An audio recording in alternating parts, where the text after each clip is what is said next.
What happens when Jesus says no?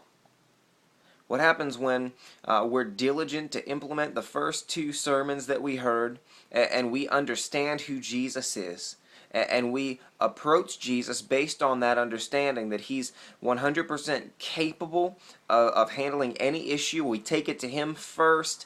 We don't try to handle it ourselves. We just say, God, you know this is out of my hands, out of my control. I need you to take care of this. I need you to fix it. What happens when we just believe, we're diligent to just put our faith and our trust in Jesus, and His answer to our requests is no? Well, far too often our response is to be angry, to be upset, to distance ourselves from the church, distance ourselves from the scriptures, distance ourselves from God, feeling as if He somehow betrayed us because He didn't give us a yes to what we were asking. But what our text this Sunday revealed is that when our response is that, we've just revealed that we misunderstand Jesus' role. You see, Jesus' primary role is not to be the healer of our temporary circumstances. He didn't come to earth primarily to fix our temporal life. Jesus came with an eternal perspective, with an eternal goal. And what we found out yesterday during Pastor Nathan's sermon is that if suffering during this temporary mist of a life is what's going to prepare us for an eternity with Jesus, or what's going to bring other people into an eternity with Jesus, then it's worth it to suffer in the present with the hope of what's eternal.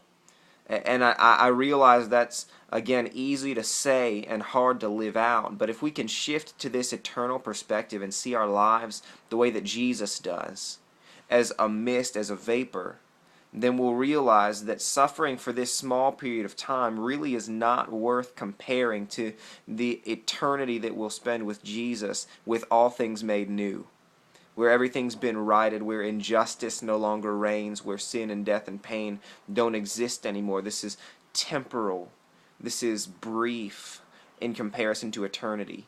And we got to realize that Jesus is setting us up for that eternity through the things that He allows us to encounter and walk through during the mist and during the vapor.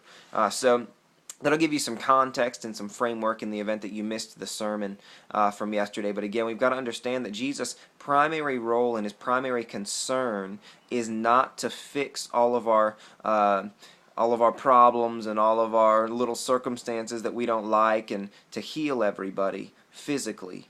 But primarily His goal is our hearts and our spiritual well-being. And sometimes it takes having some physical issues and some physical sufferings to bring us to a point where we really rely on and get close to and press into the presence of God, which will prepare us for eternity. So I pray that it's a productive conversation for you tonight and that things go well.